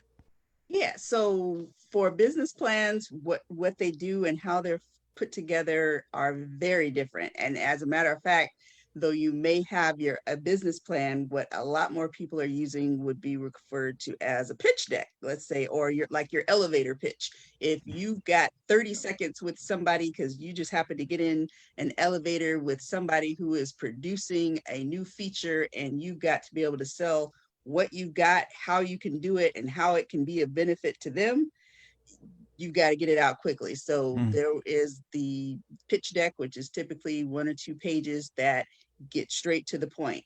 mm, Now, it's somewhere, somehow, there's always still going to be a discussion of the numbers. So if your financials of what you've done, what your actual numbers have been, as well as what you are projecting to do for the forecasting for the next 3 to 5 years of where you'd like to see your business. And these are the things that I'm doing that I feel are going to get me to that point. And here's how I feel that you work into that plan. mm, mm. So yes, those things, being able to sell who you are and what you're doing. And because if you can't convince yourself, you're not going to convince anybody else. So rattling it off the same way that you could tell somebody your name, phone number, and address. Mm. Steven, so how did you guys back down into that information? Like, how did you form that information into black and white? Excuse the pun. Um, well, well, with this particular film, I'll be honest, we haven't done that yet. Mm, I am going against everything we're saying, but it's because I trust the filmmakers I'm with. And I know that will end up happening, but 9 times out of 10, that's not what happens. And so Okay, well, I'll take an example that happened earlier this summer. I was referred to score a film that was already produced. I just had to do the music. Once the interview took place, and they said, yeah, hey, we'd like you to come on, and we discuss. I never asked, well, what's your budget for the film? Because you don't ask that. You say, well, what have you budgeted for music? And because I have my rate. Yes. And so I asked them, I asked to see a small piece of the picture. Yes. So, well, what have you yes. budgeted? Because here's my rate. And I am no longer afraid of sharing what my rate is Yes. with the filmmaker. Because if you're afraid, it's all about sales. And if you are afraid of your own product, they're going to be afraid to hire you. And so once they've decided to hire you and you're just like, all right, well, here's my rate. What do you have to budget? I said, all right, great. I'll come up with a contract and I'll send it to you for review. I am very upfront about it. It's not the first question I ask with the interview, but if the interview goes well and they say they're inclined to hire me, then I bring up, all right, here's a contract and I'll send it to you. Yeah. Yeah. So Nola, I mean, he's speaking numbers, right? So obviously there has to be some type of an agreement there. What are some of, like, as far as the structure of a decent agreement, a good, solid, a cogent agreement? What would that look like? Like, what would be some good points to put on? Is it as simple as saying, I want $200 and the other person said he gets $200, or should there be something else spelled out? Like, what are some details that would make a good, solid agreement? Well, the most important parts are your rights. Like, what do you get out of this? What does the person get out of this? How much is everything costing? How do I get out of the contract if I wanted to get out of the contract? That's a good point. Yeah. Is this exclusive? You brought up a good point earlier about exclusivity. Like, will I be able to sell this somewhere else if I wanted to do that? I think those are the main things. There are lots of other different, a bunch of different clauses that you can add to a contract, but I think the most important things are, who are the parties? What is each party getting out of it? What are they putting into it? What are they getting out of it? And how do you get out of a contract if you wanted to? How much does everything cost? That needs to all be spelled out, you're saying? Yeah, everything. It's important to spell out all the different factors of a relationship. But those seem to be the Just sound most like a marriage. Yeah. And I'll say this, if they're not paying you much, you darn well better make sure that in the contract, you still own your music, that you're only licensing them the use of your music. Yeah. And unless they want to pay you a heap load of money where then they own the music, great. But not a lot of contracts, not a lot of people claim they have a ton of money to put towards music. So if that's the case, they're only going to pay you $500 to score a short film. Then you make sure you are only licensing your music to them and you can still own it. And like Nola said, then you can use it and sell it elsewhere after the fact. Right. Wow. Yeah, I mean, that's powerful. I think what resonated with me the most is how to get out of the contract, like spelling that out. Yeah. I was just joking earlier about marriages. Nobody goes into, I mean, the marriage is really a business contract. I know I'm going to get slammed upset. I'm going to see some Facebook posts on that one. But it is a business contract, right? Because you go to a court of law and stamp, boom, we're married. And so there's really no exit plan, right? So everybody's, oh, but it's forever. Well, the numbers dictate differently. I just think that, yeah, I think that exit plan, I think that prenups are, I think these are great, great, great things. I think you're respecting, work and things that people have done, before they met you, right?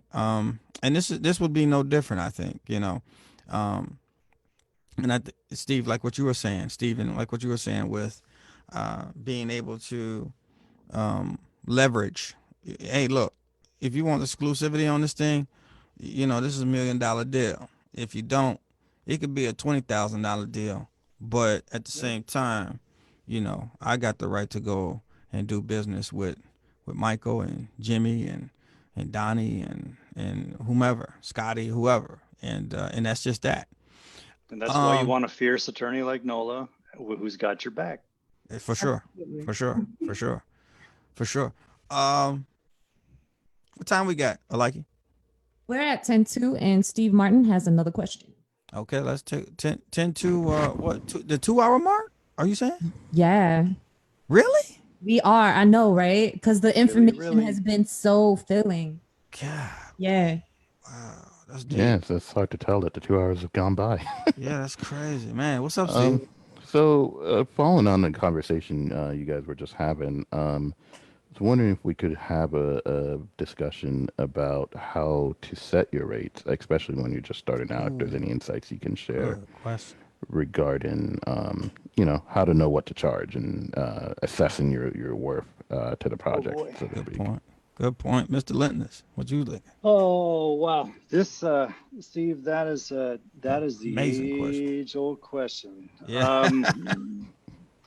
Because some people at the beginning just want to do it for credit. The problem is people seem to be writing music for credit for longer than they should. Right. And because the music industry, there's no union for film composers. There used to be. It's a race to the bottom. People are, lowballing people left and right. Now, thankfully, we are in an age full of streaming services where there is such an abundance of content media that there really isn't competition necessarily like that. You're not fighting for the same 3 TV shows. And so you barely run into the same person, even if you're in a similar circle. But, that's why I also gauge, well, what's your budget for music? Because, okay, for example, I will show you my belly, my emotional belly. There was a documentary I did over in Europe, maybe 5 years ago. And they had a budget of $70,000. And I said, well, what's your budget for music then? And because at the time my budget was like, well, there are numbers like for composers, 1.5% to 2% of major feature film is the rate for music. But that's when you've got a $10-20 million film. Right. Well, for this $70,000 little film I did, their only budget was $1,500. And I ended up writing about 50 minutes of music. So divide that, $1,500 into 50 minutes of music. That's like $30 a minute or something. It's terrible. It's piss poor. It's nothing. But it was a really cool project that I believed in. And so I was willing to take the hit because I wanted to do this cool project and I could make $1,500 work. But then, is your rate like for you could also, there are, middling, composers that might do $300 a minute or $500 a minute for commercial work, meaning it might only be a 10-minute industrial piece for like a big company that wants to do an internal video about how to put together a widget. Well, 10 minutes, commercial rates are always higher than industry rates in my experience. But for a film, I may only charge $150, $250 per minute of music for a feature film. But what I'm getting at is everything's negotiable. Right. Everything is negotiable. So from what your standard rate should be, which might be $300 a minute for 70 minutes of music and a 2-hour film, great, that's 10, 12 grand, sweet. You do 4 of those a year, you're making 40 grand a year. Well, the world doesn't work that way. So You have to emphasize to them your value of the kind of cool music you create and how easy it's going to be for them to pay you that money because they love working with you. Not only do you write the music, you have it mixed for them. You have a great relationship with the sound mixer. Oh yeah, and that editor over there who you'll be working with, you have a great relationship with them because at the end of the day, you're not really talking to the director and producer so much. You're talking to the editor. Mm-hmm. So everything's negotiable, but yeah, those numbers are all over the place. And I'm sure Nola, and Kim, you've probably seen numbers all over the place too for the musicians you've worked with.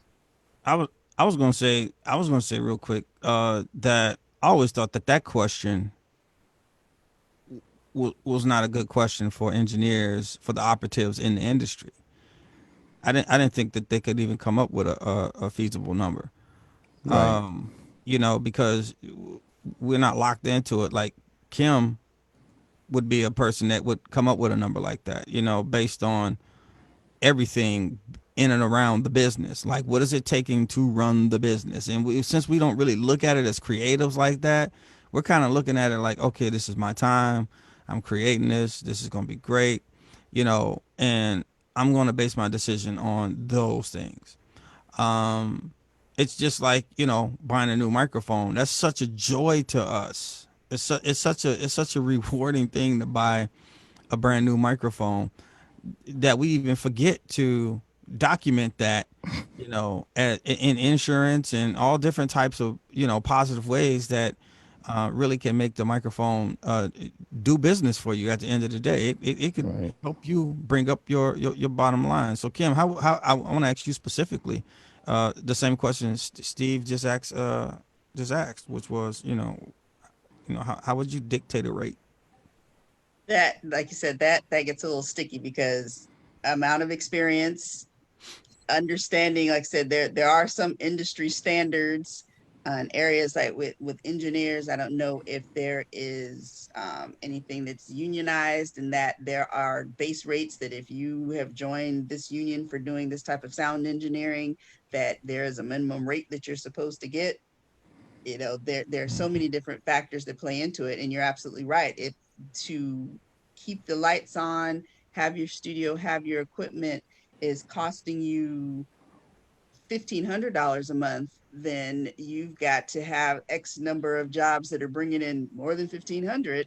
And whether that can be done by having two very well paying jobs versus I Yeah. need to have 10 that pay at this rate, then it goes to a lot of different places. Being able to, like you said, the sale, what people have a budget for, Yeah. what you present yourself as, this level of experience, what you can bring, and why it's worth this price. You know, being able to have the conversation with someone that this is why I'm worth this price. And you can go out and you can comparison shop, but for the work that I will do for you, and at this volume and in this way, this is what it will cost you. Like I said, people often, like you said, trying to do it to get the experience or trying to do it to get the credit. Yeah. Most Yeah. people are out there trying to negotiate the same way you're trying to negotiate your best rate.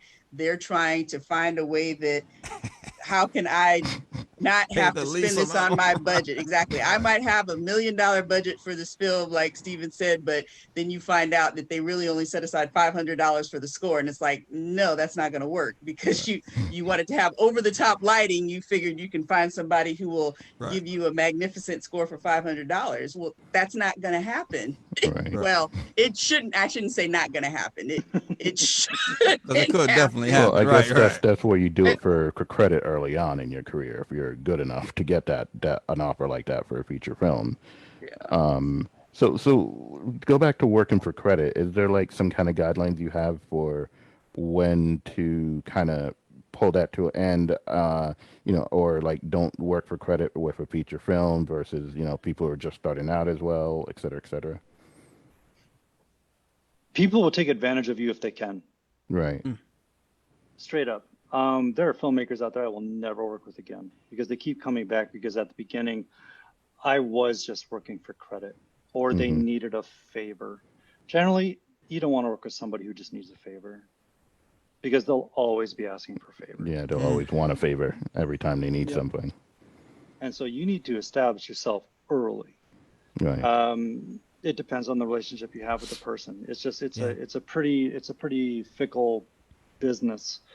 One of the questions I would ask too, put it back on them, because remember, you don't have to There you always be go. the one There you answering go. the questions. You need to ask them the Right. questions. Like, Right. say you're starting out, you've only been doing it for a few months, and they say, hey, I've got this film, we don't have a budget, but we can give you credit. And the first question you should be to them is, okay, well, once the film's done, what do you plan on doing with it? Yeah. Where's it going to go? Are you Right. putting it in film festivals? Is it for a contest? If we win the contest, do I get an award? Do we get like I did a film for credit for a local contest, and because I wanted to work with that filmmaker, and nobody was getting paid, but we still won the Bill Murray Comedic Shorts Award. So we had Bill Murray love our film over anybody else's. Now, I didn't get paid for the film, but I can say I worked on a film that won such an award. So that would be my question for you to ask them. What will you Right. be doing with the film? Because they're just making it for their reel. Well, then to heck with that. If That they're doing credit's it not just going for to do much for you in the practice, long run. yeah, their credit means nothing. And Yeah. thankfully, IMDb is getting a little tougher with what kind of credits they allow on IMDb. And so, yeah, credit might mean, actually, I don't even scratch that. Scratch that. It is up to you for what kind of project you want to work on for credit. But I would encourage you to not do that for long. Right. Stephen, asking questions really puts you in a position. I thought that was great what you said. That puts you in a position of power when negotiating. Yep. Because the more people talk, the weaker their position becomes. Right. Keep them talking. Yeah, and this is one of the things that I'm a question asker. Like I just because I want to know your intentions more than anything else, and I can't know that from the least amount of words. I have to know that from a bunch of when you start putting it's not but so many words out there available to us. But it definitely helps to sum up a person's intentions when it comes to your expertise, and I think I think that's some wonderful advice. I think there is a formula though that can help people create rates, basic rates.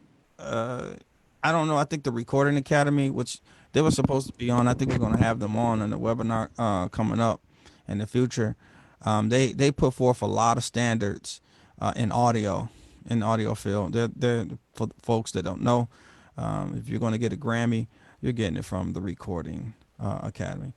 And so they put forth, recording, delivery, mix standards, DAW standards, all these different standards amongst the industry to really create a position of understanding and clarity when it comes to these projects. Because as you know, one person's computer is not another person's computer. So it has to be some level of connectivity somewhere.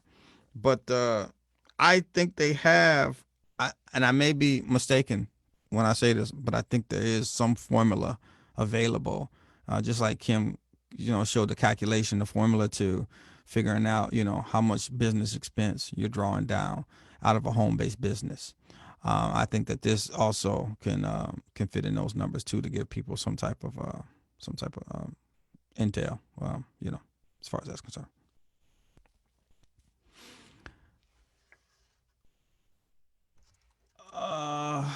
We I have like one it. What more. time is it?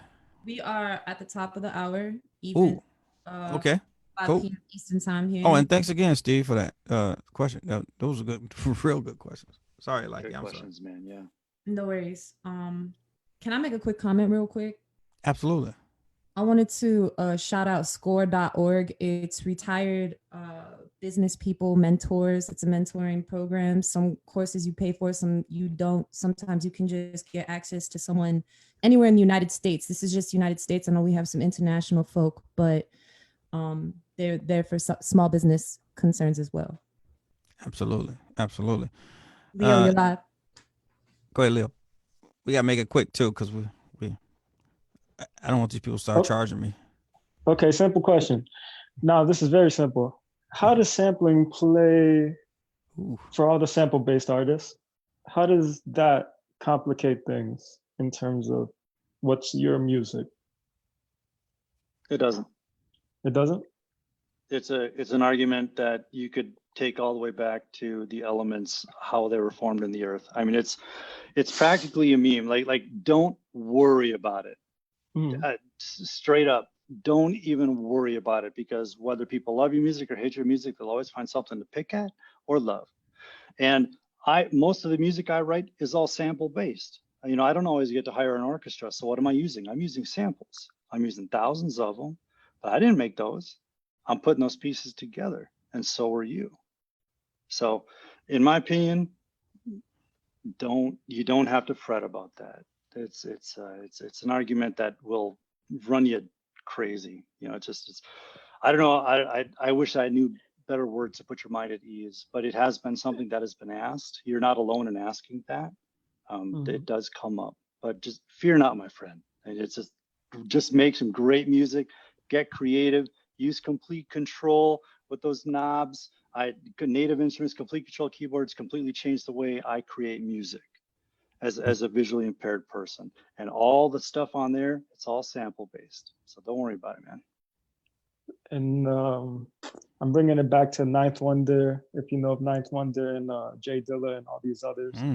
I kind of ask it from a hip hop standpoint, because at least my point of view is, like, I try to obscure my sample as much as possible.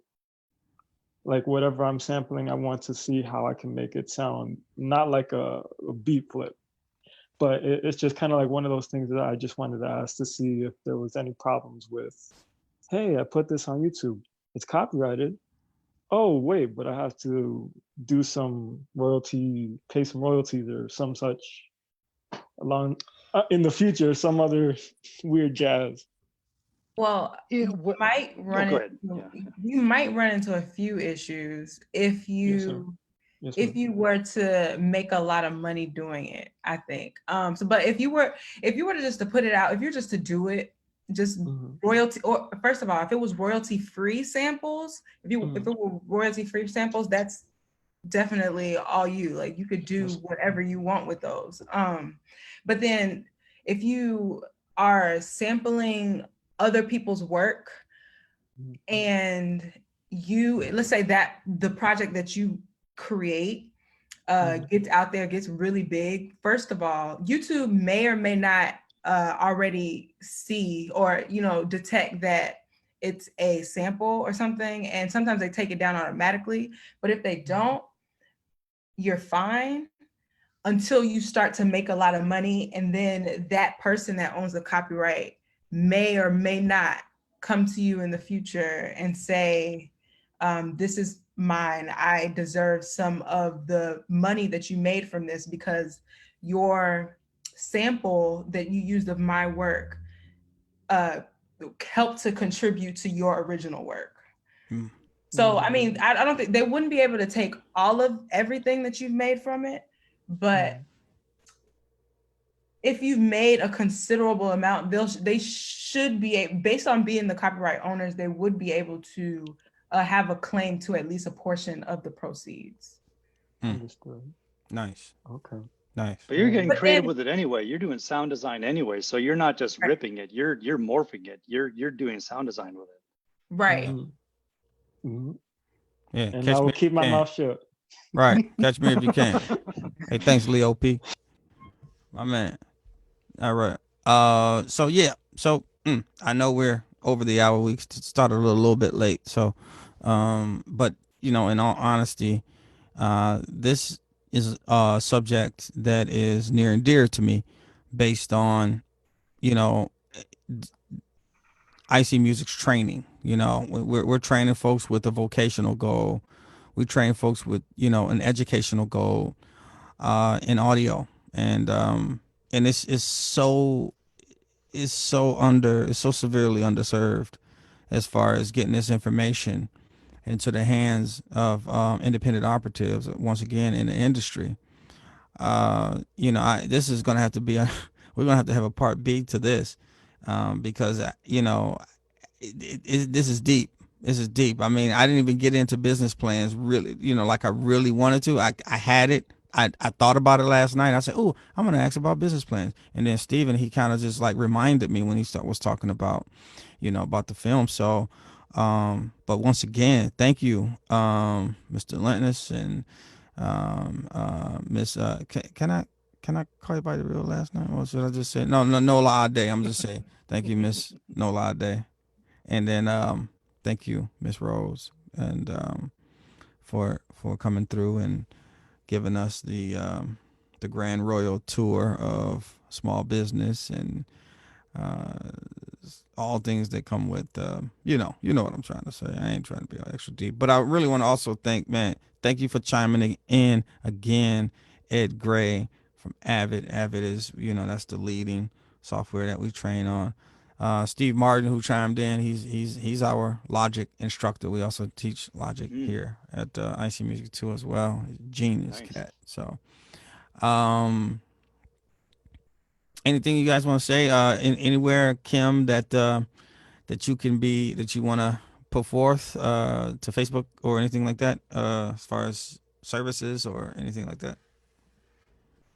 Like I said, I'm always happy to answer some initial questions if that will help to guide you in the direction that you need to take it.